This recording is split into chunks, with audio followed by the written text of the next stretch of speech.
All right, this is the 2 hour workday. We came to this through a great podcast. Jordan and I both listened to it, and we kind of took it and ran with it. We really loved the concept of the 2 hour workday. Obviously, in real estate, you're not going to work 2 hours a day, right? But what is it? What are the 2 hours? What are the things that you should be doing every day to really grow your business? And so I want to take a second to introduce Jordan Genso. Jordan has wasted his education from U of M's Ross School of Business by spending his career in the family real estate business, having earned his license 20 years ago. And Jordan doesn't have notes in front of him of what he wants to say about me.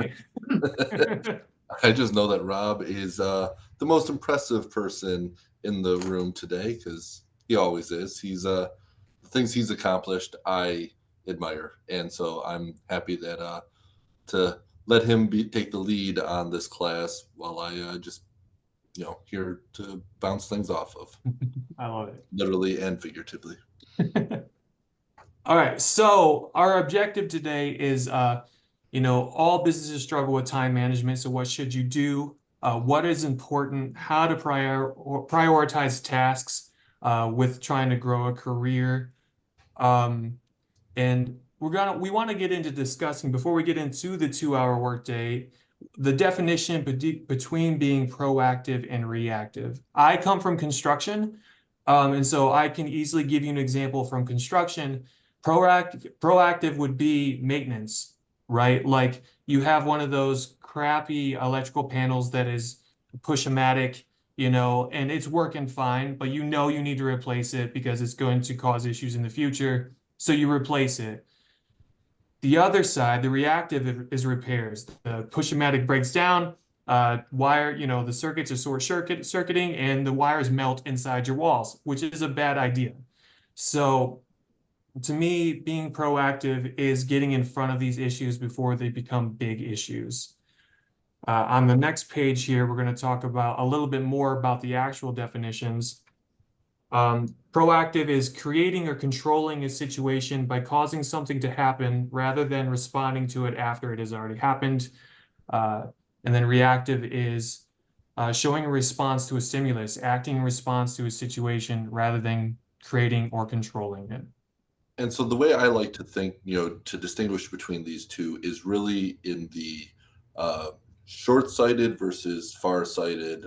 Are you looking at the short term of, okay, what's immediately in front of you? What are you reacting to that's in your vision right now? Or do you have a long-term vision that you can think, okay, down the road, here's what I need to be working towards? That's the proactive approach, is to keep your eye further down rather than just what's right in front of you, because the reactive, that what's right in front of you, is so easily able to take up the entirety of your time.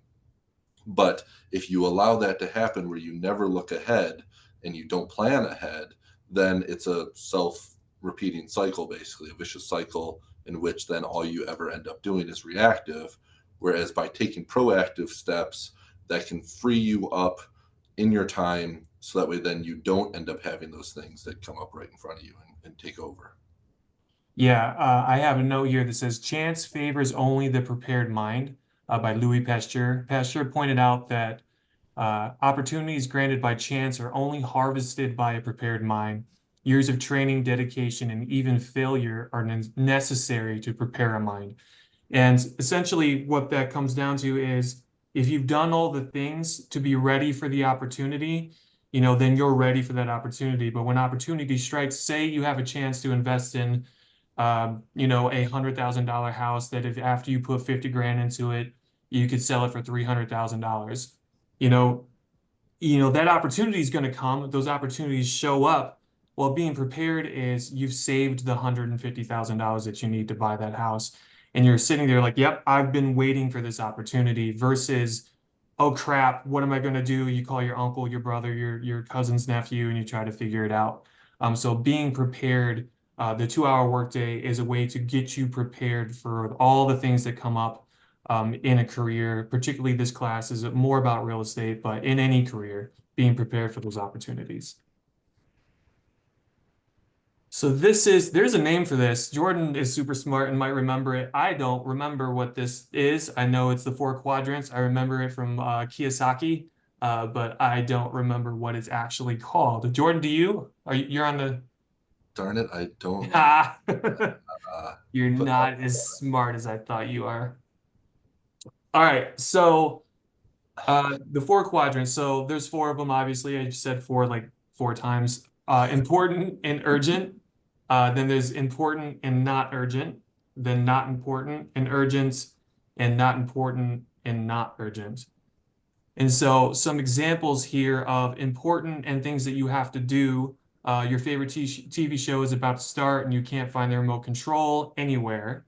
You got to find that control because it's important to watch Dawson's Creek right when it starts because it comes on at the same time every week. And if you miss it and you're not recording it on your VHS, you're going to lose it. Um, for those that don't know, we are recording this in 1997. Right, right, on Zoom somehow. Yes. Um, Another important and urgent thing is your Bumble date is knocking on the door and you haven't brushed your teeth. You must do that. Otherwise, that date is not going to go very well. Um, I got other ones here if you guys want me to keep going with these very fabulous examples.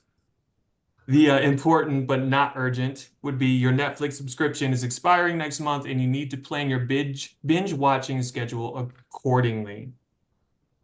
All right, do I need to keep doing these? We're gonna follow. What I want to point out here is Okay. that the urgent and the not urgent, that's basically the difference between reactive and proactive.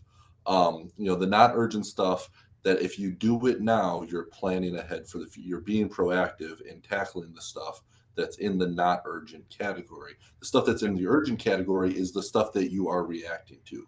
But then if you can better break it down between important and not important, yes, the important stuff that has the urgency, yes, you're going to have to react to that.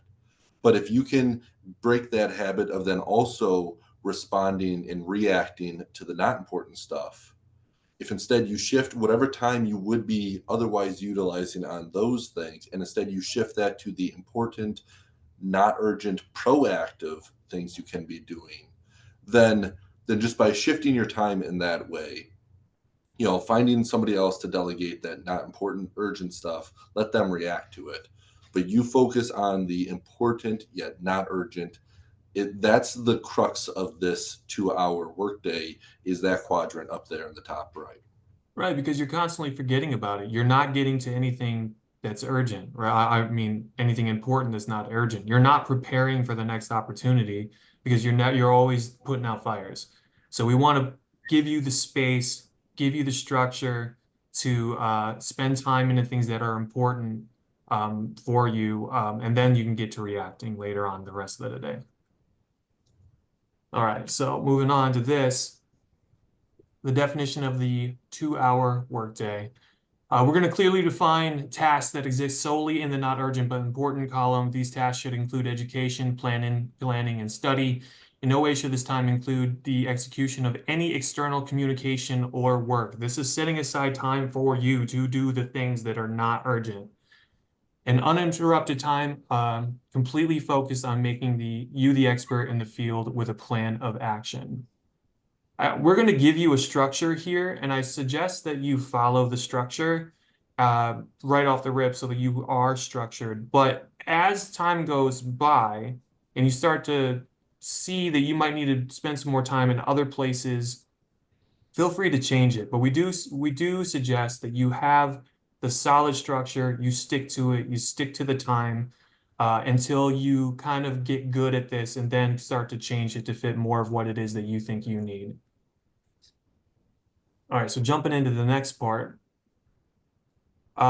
yesterday's successes. The point of this class is that small wins add up to massive achievements over time. Um, so a good example of this is these three things, right? So effort, where did you see success? Where did you see progress? So in my efforts recently, over time, I've been studying to build recruitment tools for Remax Platinum. My successes are we've had agents agree to join our office as independent agents. And my progress is, after communicating with these people, 3 months ago, I wouldn't have had anything to follow up with them, like right after our conversation. And now I finally have something that I can send out that I am proud of, that it really represents our brand. It represents who I am. And just a few months ago, that didn't exist. So by being prepared, I already have that template made, how I'm going to present it. Then I end up, I don't know who the agent is that might be talking to me, but I have it saved in my email as a draft that I can forward out right away after I've talked to that person. So that's how I measure one of my successes. And you should start this time with taking 5 minutes to reflect on what it is that you've done and good progress. Jordan, you look like you want to say something. No, I'm the type that, yes, I think that mindfulness, really going into these 2 hours with a purpose of mindfulness, that is where you're setting yourself up for success, giving you the greatest chance. And that's what this first 5 minutes is about, to take a moment and be very mindful of, yes, think about yesterday, what occurred. That's getting you into the mental headspace to then be able to have success over the next 2 hours, just by starting with these 5 minutes. And that's why I think this is an important component of the 2 hour workday. Yeah, and for anybody that is interested, I'm going to drop it in the chat right now. This is a Harvard Business Review article on the power of small wins. Um, it goes along with this process, this idea here of, just taking the time to be mindful and what the power of winning just in a small thing, but every single day can add up to being. All right, so let's jump into the next 25 minutes. 25 minutes of being in the know. There is always something to stay informed on in any career. For realtors, it might be mortgage rates, housing supply, changes in neighborhoods or townships you sell in. Dive deeper into your favorite podcast. Read all your important but not urgent emails. Take time to become an expert. Take time to become the expert you claim to be. So for me, my advice here is we all get an insane amount of emails. We're a part of NAR, we're a part of our boards, we're a part of all of these things. There's so much stuff that comes in that we just can't digest in the moment.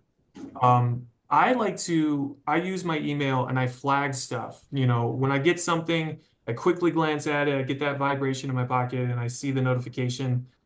If it's something that's important or it looks like something I should know just quickly from the subject line, I'll flag it and I'll spend time in the morning reading these things to make sure that I'm the expert in my field, that I know about the most recent updates in the NAR settlement or the changes going on with the Ann Arbor board recently.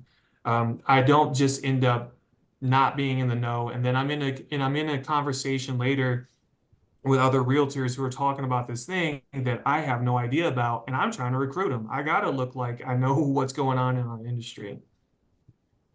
So And yeah, I think that you have an overwhelming amount of things that you could learn yeah. in that are relevant to our career in real estate. And I think a lot of that overwhelming number of options then cause paralysis with most agents, where it's like, okay, if they can't learn it all, then they're just not even going to set aside the time to really focus on learning anything. They're just going to stay, with whatever's in that immediate, short-term reactive sphere.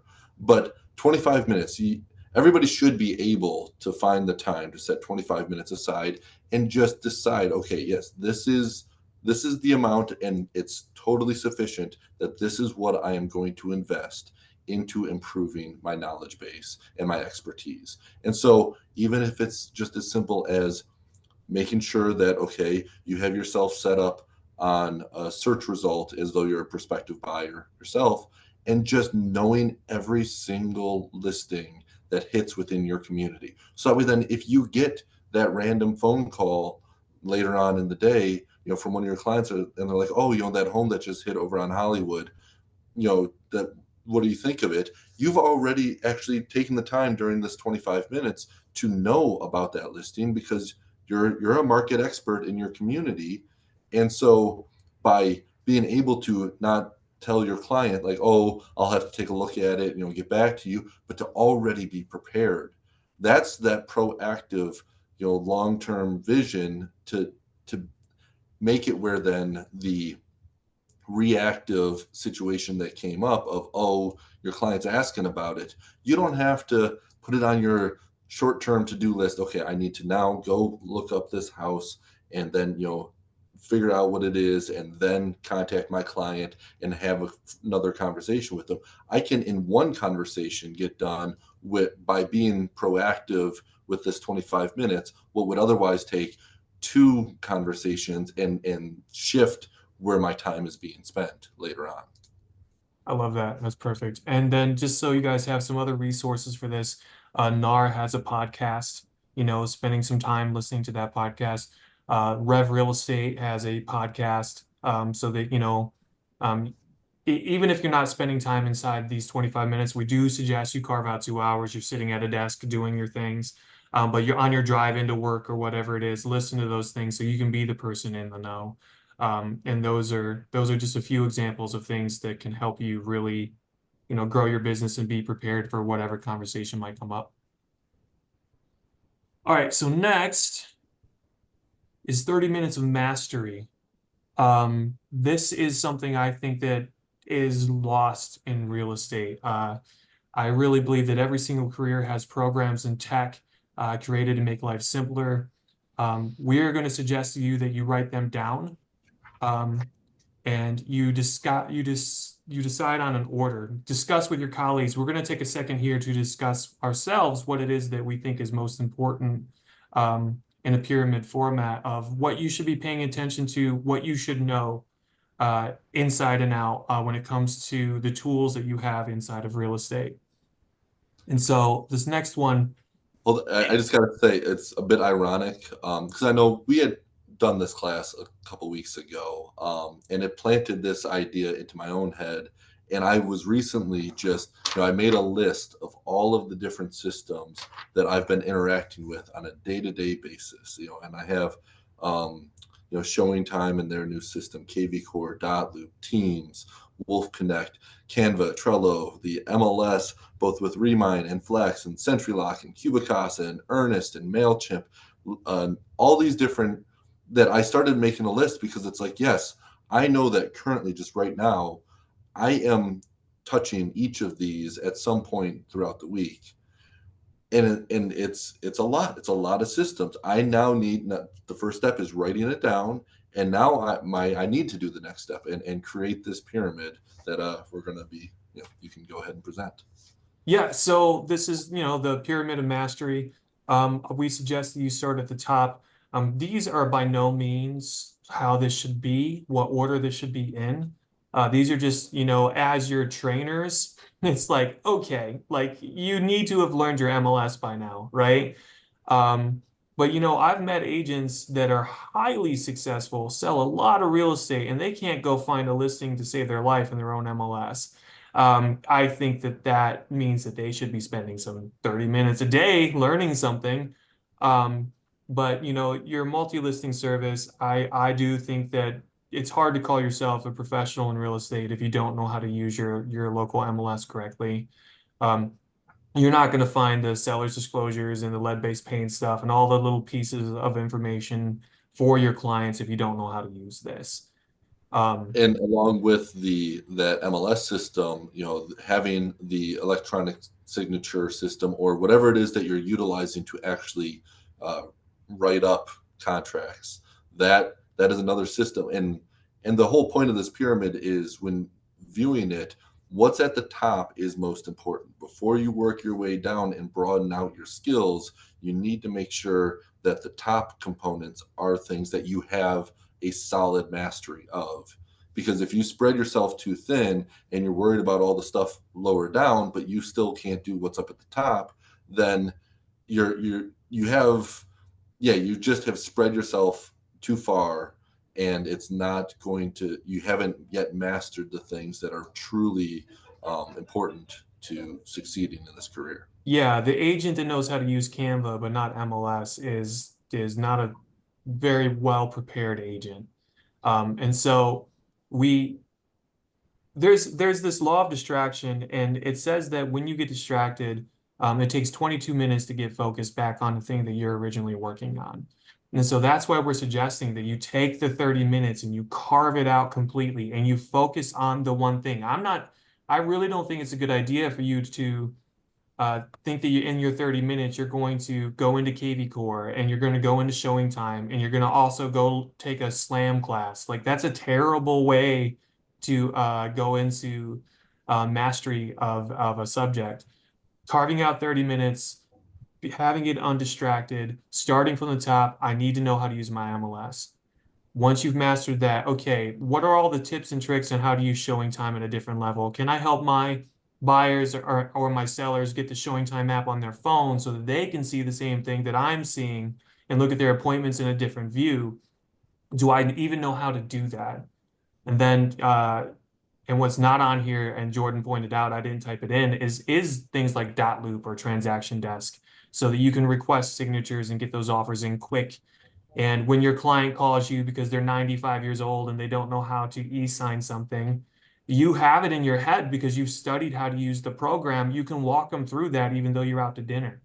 You know, you can quickly get that done versus pulling up your laptop and leaving your family and going and figuring out in dot loop and resending it. And maybe it was a mistake that you made because you don't know how to use the program correctly. All of these things are only going to make you look more the professional and give you your time back because you, like Jordan said earlier, you looked in the listings in your subdivision already. So you already know what that house is. So you're not wasting all of this time. You took the time to become the master of your industry. Um, to touch on this a little bit more, like learn, I think you get to the third part of this pyramid, learning how to be SLAM is selling, listing, agent mastery, right? Yeah. Yeah, starting to take those programs to get really good at what you do. BAM is buyer's agents mastery. Um, I really think the bottom of the pyramid is learning how to use things like TikTok and Canva and getting good at Facebook and all of that stuff. Like it's once you're the expert in your field, start learning all those little things. But if you don't know how to do some of the simple stuff, then you're going to struggle in this industry.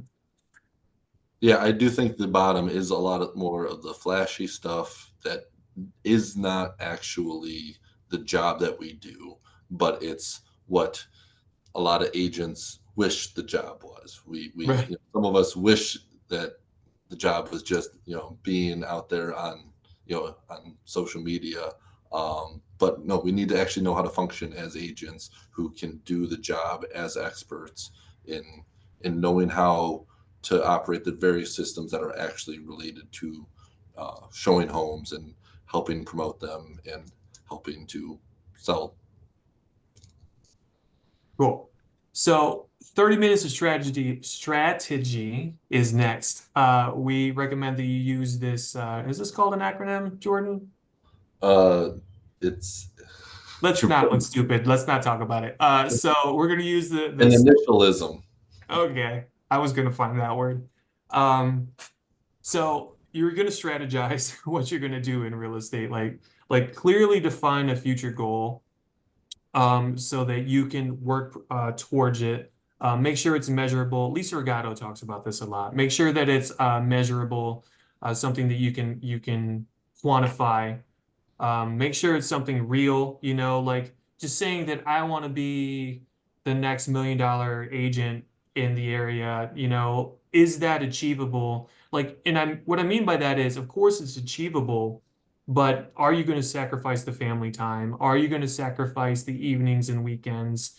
Um, are you going to constantly have a Bluetooth in your ear to get to that? So make sure it's achievable based on the lifestyle that you want to live. Make sure it's relevant, that it aligns with all the long-term aspirations that you might have, and then set a timeline like, okay, here's when I'm going to hit this. This is when I'm going to achieve this and my goal, like my goal to maybe start a podcast. Like when am I going to have had 10 podcasts out? What date am I going to have that done by, Jordan? And writing that down and saying like, okay, it's now July 15th. Have I done these 10? No. Maybe I need to look at my strategy again and see what got in the way of me doing that. And when just deciding what it is you want to work on during your 30 minutes of strategy that are very forward looking goals that you're setting up, it's opportunity to keep that 30,000 foot perspective on your business and just be aware of where your strengths and your weaknesses are, because that's going to then help you identify, okay, yes, this is my weak point just in my overall business structure or business plan.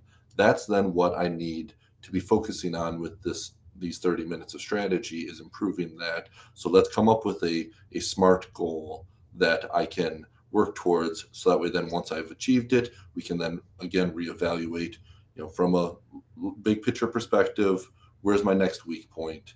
Okay, now let's focus on that, and just keep, always progressing and continually improving what we're doing.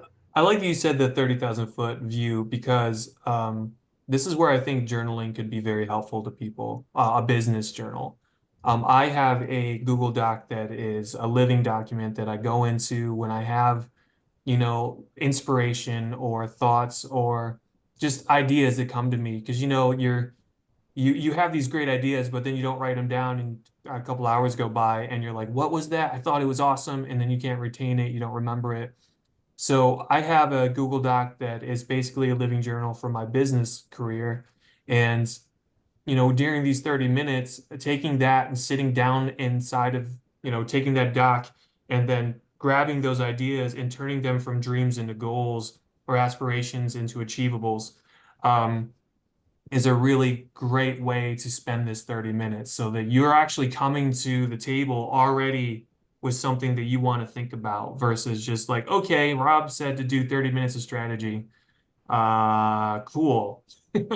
So, start building something like that, a business journal. I would highly recommend doing that so that you can look back a year and see what did you think about and then be like, oh, yeah, that was great and I never got to it. So maybe, maybe I should try.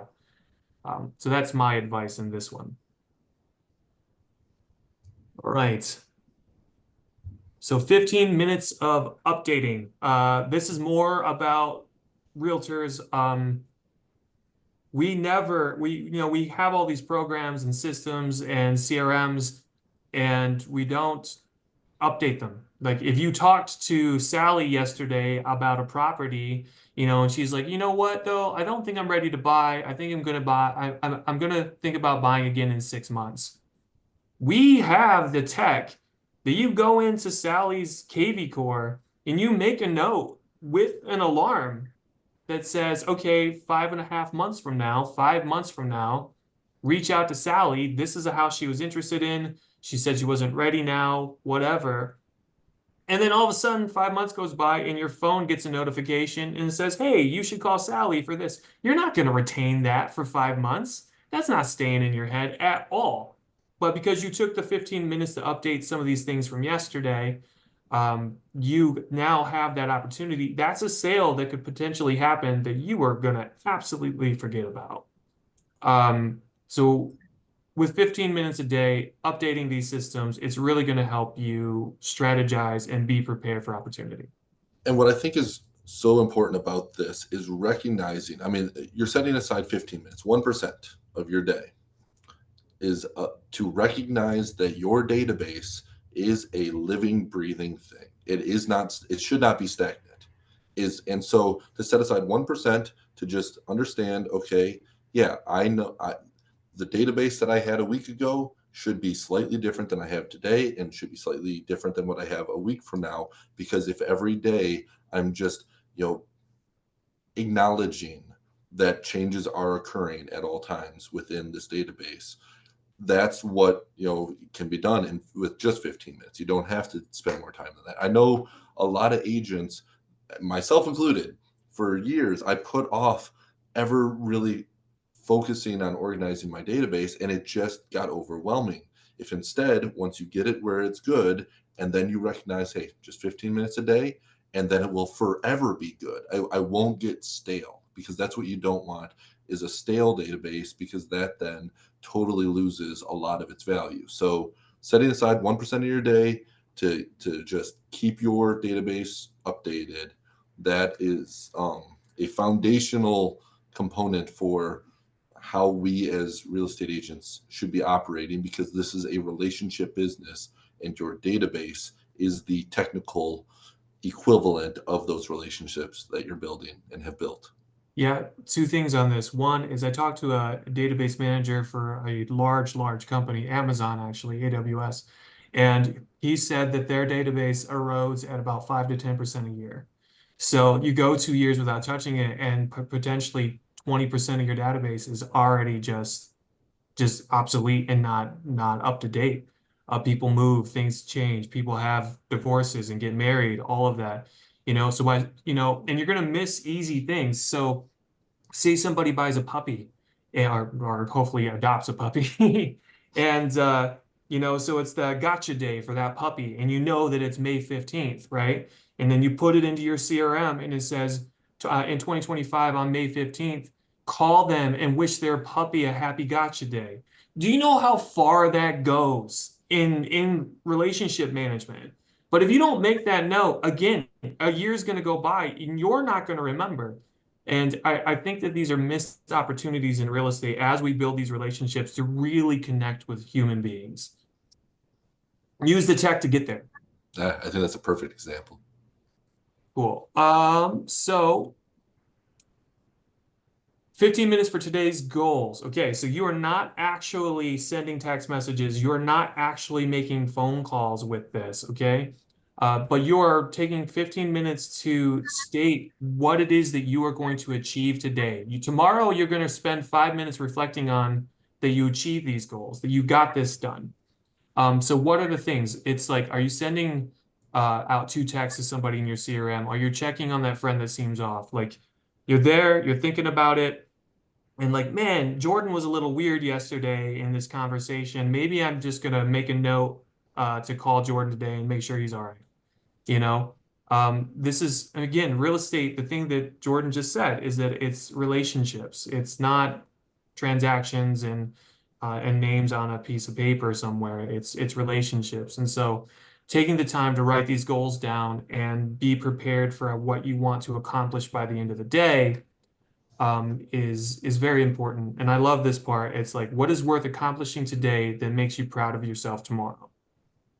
So write it down and be, like, just be prepared for it. And what we're doing here then is, we've just spent an hour and a half, I think, or a little more than, I of have a timer at 36 minutes. of looking, so far, and then kind of trying to scale it back. And so that's where we're at right now. With the database stuff, it is kind of, reflecting on, okay, the more immediate, what just happened yesterday, let me update.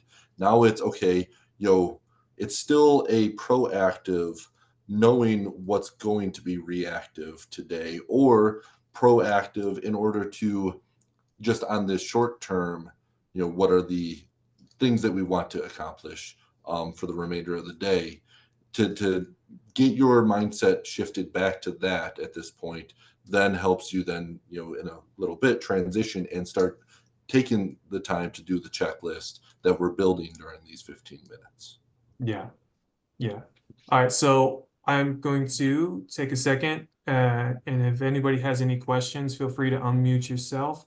I do want to say real quick though, like, if you're new in real estate, or maybe you've been a seasoned agent and you're starting to feel lost, get get focused and do something like this to really just hyper focus what it is that you're trying to accomplish. Take the 2 hours every single day and then go out and react. And imagine if, like, I mean, this is how you approach your work, is that, yeah, you turn your phone off on silent, and you close your door, and you just, for 2 hours a day, you have no distractions, and you have a structure with what you want to get done during those 2 hours. You come out of that, and you're going to feel, I think, very invigorated to really then have a productive remainder of your time, to do the things, because you're freed up of, okay, I did all the long-term stuff that I wanted to do. Now I got to get my checklist done, the stuff that I did at the final 15 minutes. I'm going to get these done. I'll be available to react to whatever else pops up. But I then also can have the peace of mind knowing I've already had a successful workday by doing those 2 hours. That if nothing else comes up in my short-term urgency category, hey, I can enjoy the remainder of my day, and I've still found success. Any questions? Jordan's been pontificating at all of you guys for 38 minutes now. See, there's a word, Jordan, pontificating. I love that I got it wrong with initialism, because that's like FBI or something where you say the initials, but you were right with acronym. Was I? You were correct with acronym. See, I was I told all the wrong. smart people to be here today. Yeah. Nothing? Yeah.